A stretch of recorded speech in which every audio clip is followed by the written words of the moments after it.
Shalom jemaat yang dikasihi Tuhan, berjumpa kembali dalam Renungan Mingguan Gereja Toraja Mamasa Jemaat Nipa-Nipa edisi hari ini Kamis 15 Oktober 2020. Tanggal ini mengingatkan kita juga bahwa baru saja atau kemarin hari kita selaku Jemaat Nipa-Nipa memperingati 36 tahun masuknya Injil di Nipa-Nipa. Itu berarti bahwa sudah cukup lama kita selaku persekutuan jemaat berada di bumi Nipa-Nipa ini.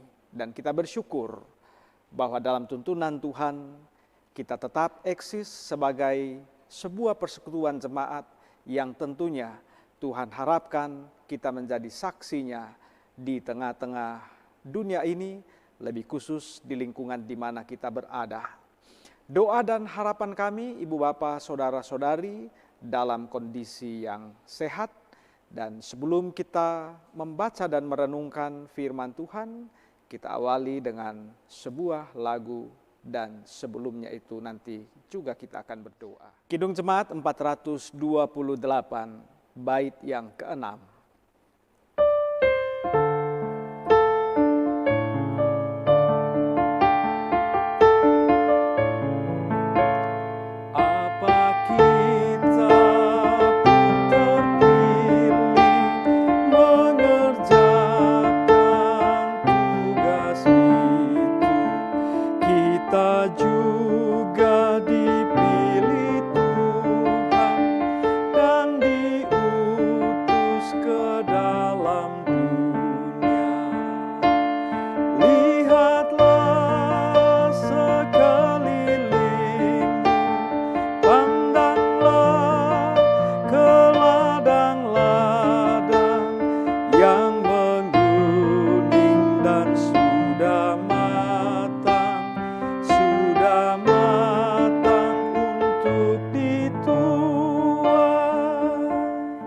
Kita berdoa. Terima kasih Bapa di sorga, kesempatan yang baik Tuhan karuniakan lagi bagi kami. Setelah sekian hari lamanya kami bergelut dengan kesibukan tugas dan pekerjaan kami, Tuhan mungkinkan kami lagi berjumpa dalam renungan mingguan jemaat Nipa-Nipa. Dan saat ini ya Bapa, kembali lagi kami akan bergumul dengan firman-Mu. Dan juga secara khusus merenungkannya dalam rangka proses pemilihan penatua dan syammas yang sedang berlangsung di jemaat Tuhan di GTM Nipa-Nipa ini.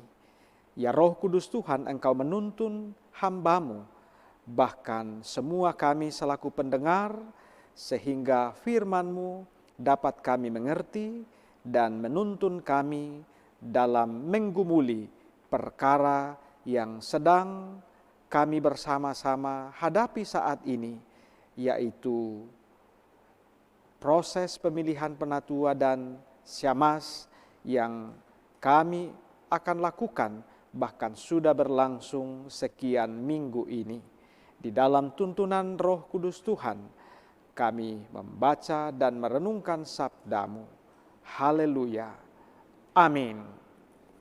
Jemaat yang dikasihi Tuhan, bacaan kita hari ini terdapat dalam pertama Timotius pasal 3 ayatnya yang pertama. Firman Tuhan, benarlah perkataan ini, orang yang menghendaki jabatan penilik jemaat menginginkan pekerjaan yang indah. Saudara-saudara yang dikasihi Tuhan, di berbagai gereja dikenal berbagai sebutan atau istilah jabatan gerejawi. Ada pendeta, penatua, diaken atau syammas. Juga kita cukup sering mendengar penginjil, evangelis ataupun gembala sidang. Kadang-kadang istilah ataupun sebutan itu kita tidak temui di gereja kita. Karena memang istilah-istilah tersebut sangat ditentukan pemahaman dari ajaran gereja masing-masing ataupun kebutuhan pelayanan di suatu gereja. Nah, di Gereja Toraja Mamasa secara khusus dalam tata gerejanya menyebut bahwa ada 3 jabatan gerejawi yang ditetapkan sebagai jabatan dalam pelayanan gereja, yaitu pendeta, penatua, dan syamas. Jadi saudara-saudaraku dalam Tuhan, bisa saja bahwa kita mendengar sebutan ataupun istilah yang tidak sama dengan saudara-saudara kita dari gereja ataupun organisasi yang lain. Tentu hal itu hal yang wajar karena sekali lagi penyebutan istilah-istilah itu ditentukan dengan cara memahami masing-masing gereja sekaligus kebutuhan pelayanan masing-masing gereja. Di jemaat, para jabatan-jabatan gerejawi ini, entahkah pendeta atau penatua atau syamas, dipanggil atau disebut majelis. Walaupun sebenarnya istilah majelis tidaklah terlalu tepat bila itu disandingkan atau dipahami sebagai jabatan gerejawi. Karena sebenarnya majelis itu lebih menunjuk kepada suatu musyawarah atau suatu dewan atau suatu perkumpulan dalam rangka pengambilan keputusan. Tetapi kita memahami bahwa itulah istilah yang lebih lazim atau lebih populer di kalangan warga jemaat. Malah kadang-kadang disebut pendeta dan majelis. Nah, Yesus Kristus, mungkin ada yang bertanya dari mana munculnya jabatan-jabatan gerejawi itu. Tentu bahwa ini adalah suatu proses yang panjang apabila kita mau belajar sejarah ataupun perkembangannya. Tetapi dalam hal ini cukuplah disebutkan bahwa di Perjanjian Lama kita mengenal ada beberapa jabatan raja, nabi, dan imam. Nah, Ibu Bapak, dalam Perjanjian Baru kita mendengar ada beberapa istilah rasul-rasul, kemudian juga masih ada nabi-nabi, lalu ada pengajar, lalu kemudian semakin kemari ada disebut penatua, ada disebut pengajar, ada disebut diaken. Itu adalah perkembangan-perkembangan yang ada. Nah, yang terakhir yang sering digunakan sekarang ini di dalam gereja adalah penatua dan diaken ataupun penatua dan syamas. Nah, tentu jabatan-jabatan itu memiliki tugasnya masing-masing atau tugas-tugas khusus. Pendeta, penatua, ataupun syamas. Tugas khusus itu membedakannya. Namun dalam hal kepangkatan, kalau misalnya kita sebut kepangkatan, pendeta, penatua, dan syamas adalah jabatan-jabatan yang setara. Yang membedakannya adalah tugas-tugas khusus dari masing-masing jabatan gereja tersebut. Tidak ada yang lebih tinggi dari yang lain. Ketiganya dipanggil atau ditetapkan oleh Kristus. Dan ketiga jabatan itu diyakini bahwa di dalamnya Allah mau berkarya menggunakan ketiga jabatan gerejawi itu sebagai alatnya di dalam pelayanan. Nah, mungkin ada orang yang berpikir, pendeta itu lebih tinggi karena dia menyampaikan firman, dia melayani sakramen. Penatua itu lebih di atas karena tugasnya adalah mengawasi kemurnian ajaran gereja. Sementara syamas atau kadang juga disebut diaken itu lebih rendah karena dia cuma mengurusi uang, menghitung uang, dan mengunjungi orang sakit. Tentu bahwa hal itu tidak benar. Injil atau berita sukacita bukan hanya dalam bentuk firman yang tertulis, bukan hanya dalam bentuk ajaran seperti dalam khotbah atau pemberitaan firman, melainkan juga dalam bentuk tindakan dan perbuatan. Kasih Allah dinyatakan dalam bentuk-bentuk yang terlihat dan dirasakan.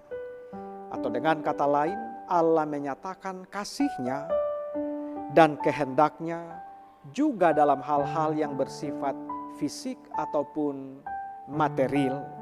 Misalnya menyembuhkan orang sakit, membuat mujizat, air menjadi anggur, atau ketika orang kelaparan, Yesus membuat mujizat, roti dan ikan yang sangat terbatas jumlahnya, ternyata bisa menjadi banyak dan cukup, bahkan lebih dimakan dari orang-orang yang hadir.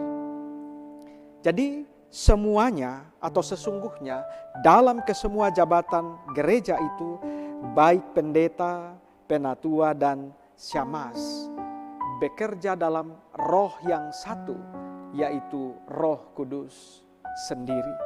Oleh karena itu, karena jabatan-jabatan gerejawi itu digerakkan oleh sumber dan kekuatan yang satu, yaitu Roh Kudus sendiri, maka jelaslah jabatan itu juga memiliki kaitan yang satu, memiliki kaitan yang erat, memiliki kesetaraan.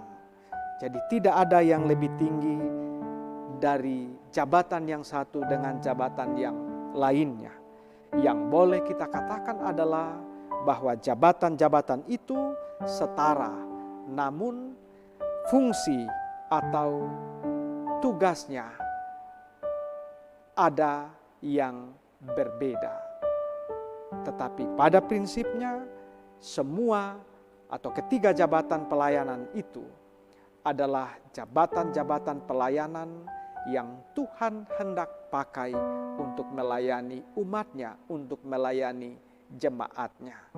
Sehingga siapapun yang terpilih, lebih khusus dalam proses pemilihan penatua dan syamans, dalam jabatan apapun nantinya akan berada, maknailah itu sebagai pilihan atau penetapan Tuhan atas diri saudara, atas diri Anda, sehingga jabatan-jabatan gerejawi itu akan menjadi pelayanan yang penuh sukacita dan akan menjadi berkat bagi orang lain, oleh karena kita sadar jabatan-jabatan yang Tuhan berikan atau percayakan bagi kita sesungguhnya adalah jabatan yang di dalamnya Allah lah yang menjadi sumber kekuatan dan penggerak. Mungkin ada orang berpikir, saya tidak bisa, saya tidak mampu. Tapi ketika kita sadar Allah lah yang menjadi sumber kekuatan dan penggerak, maka kita akan memahami bahwa Allah pula lah atau Tuhan pula lah yang tentunya akan memampukan dan memberkati pelayanan-pelayanan kita nantinya. Kiranya Roh Kudus Tuhan menolong dan memampukan kita dapat memahami serta melakukan firman-Nya. Amin.